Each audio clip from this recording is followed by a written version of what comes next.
आज का पहला प्रश्न है कि बुद्धकालीन 16 महाजनपदों का उल्लेख मिलता है बौद्ध ग्रंथ के अंगुत्तर निकाय में, जैन ग्रंथ के भगवती सूत्र में। तो कौन सा कथन सही है? केवल एक, ना तो एक ना ही दो, केवल दो, या फिर एक और दो दोनों।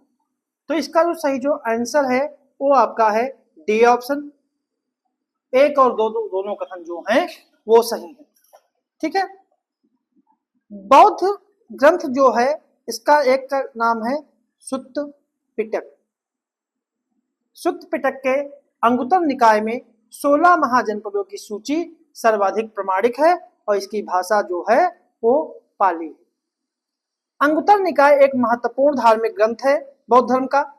यह सुत्त पिटक के 5 निकायों में से चौथा निकाय है। इसमें गौतम बुद्ध और उनके मुख्य शिष्यों के हजारों उपदेश संग्रहित हैं। जैन ग्रंथ भगवती सूत्र में भी प्राकृत भाषा में 16 महाजनपदों का उल्लेख है। अगर हम इसके अलावा बात करें कि 16 महाजनपदों का और कहां-कहां उल्लेख है, तो तमिल ग्रंथ शिल्पाधिकारम में 3 महाजनपद यानी मगध, वत्स और अवंती का उल्लेख मिलता है। और शिल्पाधिकारम को तमिल साहित्य का पहला महाकाव्य माना जाता है और इसका शाब्दिक अर्थ होता है नुपुर या पायल की कहानी। और शिल्पाधिकारम की रचना जो है चोल वंश के शासक सेन गुट्टवन के भाई इलांगो आदिगल ने दूसरी और तीसरी शताब्दी में की थी। शिल्पाधिकारम की संपूर्ण कथा नुपुर के चारों ओर घूमती है और इस महाकाव्य के नायक और नायिका कोवलन और कड़ग्गी है। ठीक है। अगला प्रश्न है, निम्नलिखित कथनों पर विचार करें कि बुद्धकालीन सभी महाजनपद राजतंत्रात्मक थे और अधिकांश महाजनपदों की भौतिक पृष्ठभूमि उत्तरी काले पालिशदार मध्यभांड संस्कृत से संबंधित है। तो कौन सा कथन जो है वो सही है? केवल एक, ना तो एक ना ही दो, केवल दो, या फिर एक और दो दोनों। तो इसका सही जो आंसर है वो आपका है, ठीक है, जो इसका सही जो आंसर है वो आप है सी ऑप्शन।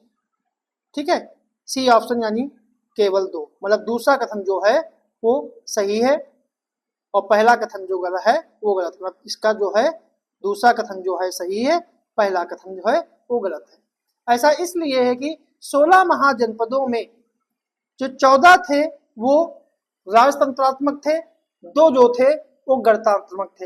एक वज्र संघ और मल्ल जो थे वो गणतंत्र थे। वैशाली का लिच्छवी गणराज्य विश्व का पहला गणतंत्र माना जाता है जो वज्र संघ की राजधानी थी। इसका गठन 500 ईसा पूर्व के आसपास हुआ था और अधिकांश 16 महाजनपदों की भौतिक पृष्ठभूमि उत्तरी काले पालिशदार मध्यभांड संस्कृत से संबंधित है। अगर महाजनपदों के विस्तार की बात करें तो पश्चिमी सीमावर्ती क्षेत्र से लेकर पूर्व में बिहार तक और हिंदू कुश से लेकर दक्षिण में गोदावरी यानी अस्मक महाजनपद तक 16 महाजनपद फैले थे। 16 महाजनपदों में अवंती, वत्स, मगध और कौशल सबसे शक्तिशाली थे। इनमें से 10 महाजनपद जो हैं वो गंगा घाटी में स्थित थे। इसलिए सही आंसर जो है पहला सही है, दूसरा गलत है। अगला दूसरा गलत सही है और पहला जो है वो गलत है। अगला प्रश्न है, सूचीबद्ध सूची को सुमेलित करना है कि महाजनपदों से संबंधित है कि चेद का कौन सा क्षेत्र है, पांचाल का कौन सा क्षेत्र है, सूरसेन का कौन सा क्षेत्र है और अवंतिका का कौन सा क्षेत्र है। तो इसका बताना है। तो इसका सही जो आंसर है वो आपका है चेद का जो क्षेत्र है वो बुंदेलखंड क्षेत्र है। चेद महाजनपद था उसका क्षेत्र जो है वो बुंदेलखंड रहा है। पांचाल का जो है वो रुहेलखंड रहा है। सूरसेन का ब्रजमंडल रहा है और अवंतिका मालवा क्षेत्र रहा है। ठीक है। बुंदेलखंड यूपी में है, रुहेलखंड पश्चिमी यूपी में है, ब्रजमंडल क्षेत्र जो है मथुरा यानी कि पश्चिमी यूपी में है और मालवा जो है वो मध्य प्रदेश में है। ठीक है। जबकि अस्मक की बात करें तो गोदावरी नदी क्षेत्र दक्षिण भारत में आता है। गांधार जो महाजनपद है वो पेशावर और रावलपिंडी क्षेत्र यानी पाकिस्तान में आता है। मत्स्य जनपद जयपुर, अलवर, भरतपुर राजस्थान में आता है। कंबोज जो है वो अफगानिस्तान में आता है। अगला प्रश्न है, सूची 1 और सूची 2 को सुमेलित करना है। इसमें सूची 1 में राज्य और सूची 2 में राजधानियां हैं कि अस्मक की राजधानी क्या थी, अवंत की क्या थी, कंबोज की क्या थी और कुरु की क्या थी। तो इसका सही जो आंसर है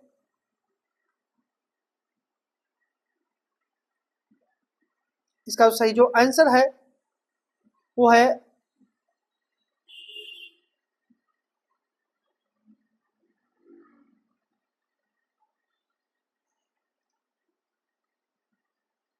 कि अस्मक की राजधानी जो है वो पोतना या पोतली है।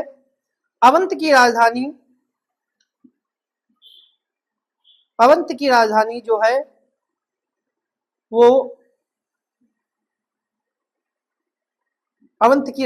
जो है वो महिष्मती है। कंबोज की राजधानी हाटक है और कुरु की राजधानी इंद्रप्रस्थ है। तो सही आंसर इसका जो है वो डी ऑप्शन है। पांचाल की राजधानी अहिछत्र है, उत्तरी पंचाल की और दक्षिणी पंचाल की राजधानी काम्पिल्य है। मत्स्य की राजधानी विराटपुर जो अलवर में है। शूरसेन की राजधानी मथुरा जो आधुनिक ब्रजमंडल का हिस्सा है। गांधार की राजधानी तक्षशिला थी। अगला प्रश्न है, अंग महाजनपद के संदर्भ में विचार करें कि महापरिनिर्वाण सूत्र में उल्लेखित बुद्धकालीन 6 महाजनपदों में इसका उल्लेख है और बिंबिसार ने अंग के राज्य को जीतकर मगध में मिला लिया। तो कौन सा कथन सही है? केवल एक, ना तो एक ना ही दो, केवल दो या फिर एक और दो, दोनों। तो इसका सही जो आंसर है वो आपका है डी ऑप्शन कि इसके दोनों कथन जो हैं वो सही है। पहला भी सही है, दूसरा भी सही है। महानिर्वाण सूत्र में बुद्धकालीन 6 महानगरियों का उल्लेख है जिसमें चंपा, श्रावस्ती, साकेत, कौशांबी और काशी। अंग के शासक ब्रह्मदत्त ने मगध शासक भट्टी को परास्त किया, किंतु आगे चलकर बिंबिसार ने अंग के राज्य को जीतकर मगध में मिला लिया। बिंबिसार मगध साम्राज्य का शासक था और हर्यक राजवंश से संबंधित था। अगर अंग महाजनपद की बात करें तो अंग की राजधानी चंपा थी, जिसे महाभारत और पुराणों तथा हरिवंश में मालिनी के नाम से जाना गया। महापरिनिर्वाण सूत्र में उल्लेखित 6 महानगरियों में चंपा का भी उल्लेख है। दीर्घ निकाय के अनुसार चंपा का स्थापत्य काल महागोविंद था और चंपा नगरी अपने वैभव और वाणिज्य और व्यापार के लिए प्रसिद्ध थी। चंपा के व्यापारियों का संबंध स्वर्णभूमि यानी दक्षिण पूर्वी एशिया के साथ जो है वो बताया जाता है और चंपा नरेश दधिवाहन और उसकी पुत्री चंदना महावीर स्वामी के भक्त थे। अगला प्रश्न है, मगध जनपद के संदर्भ में निम्नलिखित कथनों पर विचार करें कि इसका उल्लेख वैदिक संहिताओं में भी मिलता है और मगध के प्राचीनतम राजवंश का संस्थापक बिंबिसार था। तो कौन सा कथन जो है वो सही है? केवल दो, दोनों, ना तो एक ना ही दो या फिर केवल एक। तो इसका सही जो आंसर है वो आपका है डी ऑप्शन, केवल एक। क्योंकि अगर अंग और मगध दो राज्य थे, अंग और मगध, इन दोनों का उल्लेख जो है सबसे पहले अथर्ववेद में मिलता है। अथर्ववेद में यहाँ के निवासियों को व्रात्य कहते हैं और यह नगर जो था वो 5 पहाड़ियों के बीच स्थित है। ठीक है। मगध उत्तर में गंगा, पश्चिम में सोन, पूर्व में चंपा नदियों से घिरा हुआ है। मगध के प्राचीनतम राजवंश का संस्थापक जो था वो वृहदर था और ऐतिहासिक काल में मगध सत्ता का वास्तविक संस्थापक बिंबिसार था। वह महात्मा बुद्ध का संरक्षक और मित्र था। मगध की 2 राजधानियां हैं, राजगृह और पाटलिपुत्र। राजगृह पहाड़ियों से घिरी थी और शत्रुओं से पूरी तरह सुरक्षित थी और पाटलिपुत्र जो थे गंगा, सोन और गंडक नदी के संगम पर स्थित थी, इसलिए वह जल दुर्ग से सुरक्षित थी। मगध ने पहली बार युद्ध में हाथियों का बड़े पैमाने पर प्रयोग किया क्योंकि दक्षिण बिहार में गया के घने जंगलों में इमारती लकड़ी और सेना के लिए हाथी प्राप्त होते थे। इसलिए सही आंसर है इसका डी ऑप्शन। अगला प्रश्न है, वत्स महाजनपद के संदर्भ में विचार करें कि यह महाजनपद अपने उत्कृष्ट सूती वस्त्रों के लिए जाना जाता था। इसकी राजधानी कौशाम्बी जैन व बौद्ध धर्म दोनों के लिए केंद्र थी। तो कौन सा कथन सही है? ए ऑप्शन 1 और 2 दोनों, बी ऑप्शन केवल 2, सी ऑप्शन ना तो 1 ना ही 2, डी ऑप्शन केवल 1। तो जो इसका सही जो आंसर है वो आपका है ए ऑप्शन। इसके दोनों कथन जो हैं वो सही है। ऐसा इसलिए है कि विश्व पुराण के अनुसार हस्तिनापुर के राजा निचछ ने हस्तिनापुर के गंगा के प्रवाह में बह जाने के बाद कौशाम्बी को अपनी राजधानी बनाई। इतरे ब्राह्मण में वत्स का उल्लेख वंश के रूप में हुआ है और वत्स महाजनपद अपने उत्कृष्ट सूती वस्त्रों के लिए जाना जाता था और कौशाम्बी जो है जैन और बौद्ध दोनों धर्मों का केंद्र था। जैन धर्म के छठे तीर्थकर पद्म प्रभु ने यहाँ के प्रभासगिरी पर्वत पर तपस्या की थी। वत्स का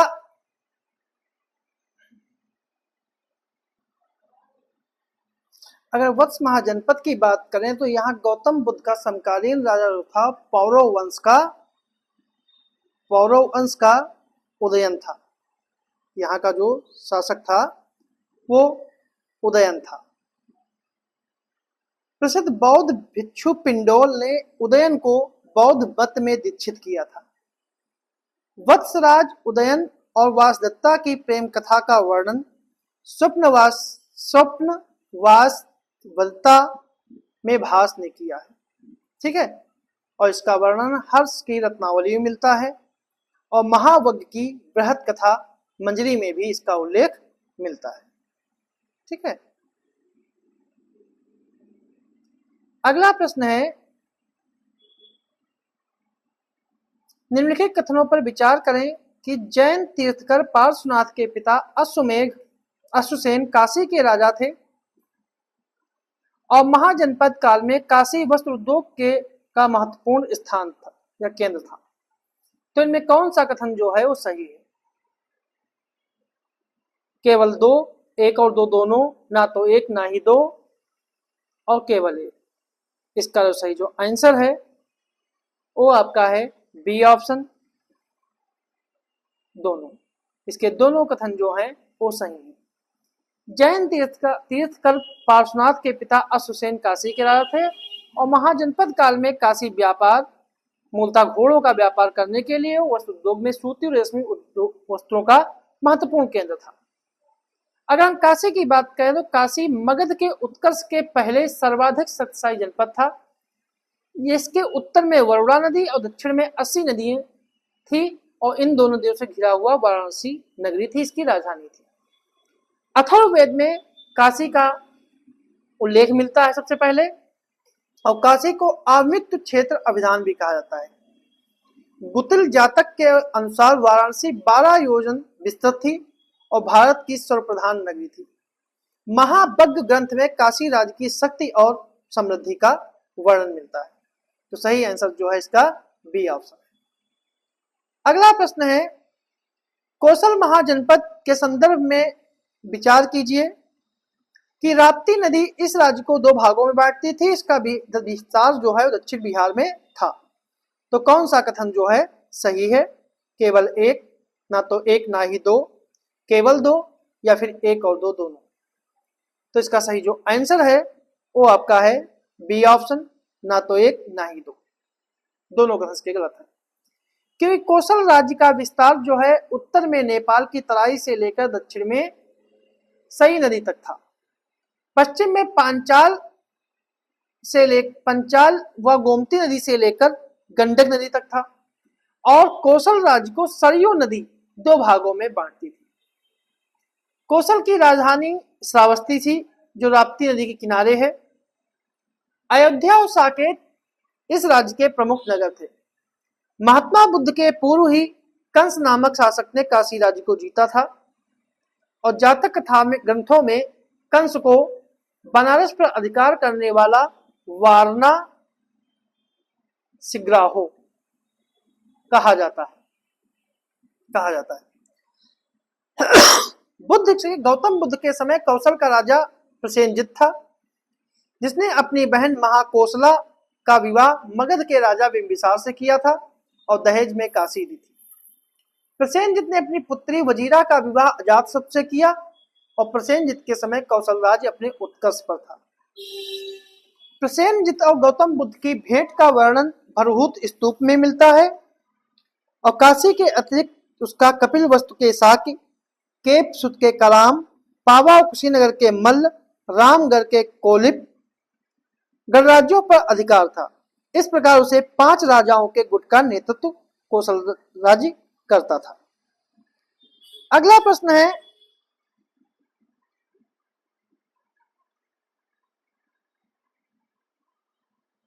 कि निम्नलिखित कथनों पर विचार करें कि महाभारत कालीन हस्तिनापुर राज्य इसी राज्य में था और जातक ग्रंथों के अनुसार यह राज्य युधिष्ठिर गोत्र यानी युधिष्ठिर के परिवारों राजाओं के द्वारा शासित था और महात्मा बुद्ध के समय यहाँ का राजा कौरव भी था।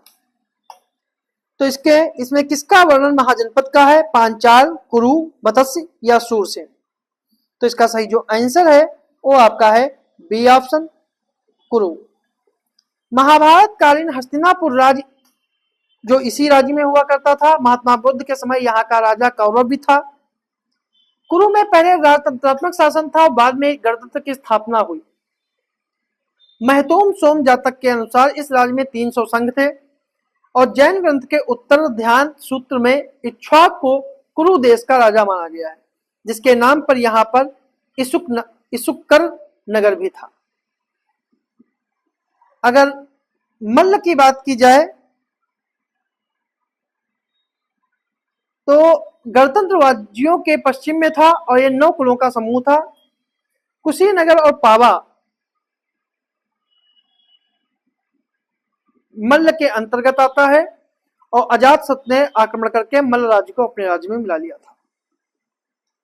अगला प्रश्न है पंचाल महाजनपद के संदर्भ में विचार कीजिए कि प्रसिद्ध कानिकुब्ज या कन्नौज नगर इसी में स्थित था, जिसका प्राचीनतम नाम महोदय नगर था।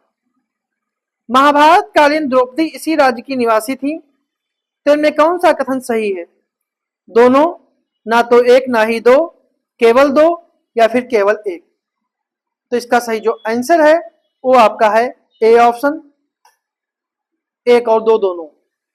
पांचाल राज्य जो है गंगा यमुना दोआब का क्षेत्र और रुहेलखंड का क्षेत्र आता है, जो गंगा नदी के द्वारा 2 हिस्सों में बढ़ता था। कानिकुब्ज या कन्नौज नगर इसी में स्थित था, जिसका प्राचीन नाम महोदय नगर था और अयावस ने इसकी स्थापना की थी। मतलब कि कन्नौज की संस्थापक जो हैं वो अयावस। महाभारत कालीन द्रौपदी पांचाल की ही निवासी थी, जिस कारण से पांचाली कहा जाता था। ठीक है। अगर हम सूरसेन वंश की बात करें तो महात्मा बुद्ध के समकालीन सूरसेन का शासक अवंतपुत्र था, जिसने यहाँ बौद्ध धर्म का प्रचार प्रसार किया था और गौतम बुद्ध का प्रमुख शिष्य था। अवंतपुत्र जो था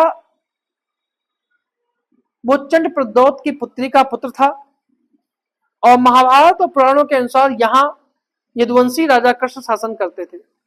यहाँ पहले गणतंत्र था, बाद में यहाँ राजतंत्र की स्थापना हुई। अगला प्रश्न है अस्मक महाजनपद के बारे में विचार करें कि यह दक्षिण भारत में स्थित एकमात्र महाजनपद था। कालांतर में हखामनी शासक डेरियस ने इसे हखामनी साम्राज्य का हिस्सा बना लिया। तो इसमें कौन सा कथन जो है सही है? केवल 1 2, केवल 2, 1 और 2, केवल 1 या फिर ना तो 1 ना ही 2? तो इसका सही जो आंसर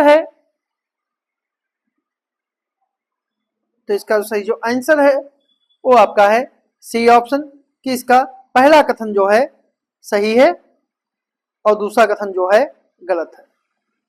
ठीक है, पहला सही है, दूसरा गलत है।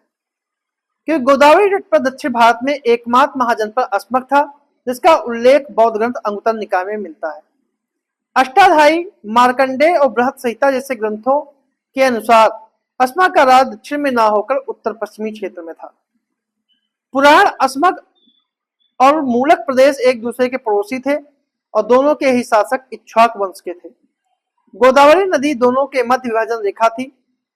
दीर्घ निकाय महागोविंद सूत्र के अनुसार रेणु नामक सम्राट ने ब्राह्मण पुरोहित महागोविंद ने अपने साम्राज्य को 7 भागों में विभाजित कर दिया। इसमें से एक अस्मक था। अवंती अस्मक संघर्ष में अस्मक की हार हुई और इसे अवंती राज्य में मिला लिया गया। अगर गांधार की बात करें तो प्राचीन भारत के उत्तरी भाग में से उत्तरापथ कहते थे। उसके 2 महाजनपद थे उत्तरापथ में, एक का नाम गांधार था, दूसरा नाम कंबोज था।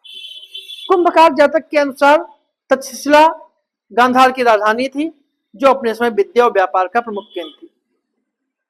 पुष्पकलावती पुष्कलवती, जिसे वर्तमान में चारसद्दा कहते हैं, गांधार का प्रमुख नगर था दूसरा। और बाद में हखामनी शासक डेरियस ने गांधार को हखामनी साम्राज्य में मिला लिया और यह इसका उल्लेख जो है बेहस्तून अभिलेख में मिलता है। तो ये थे हमारे आज के कुछ प्रश्न।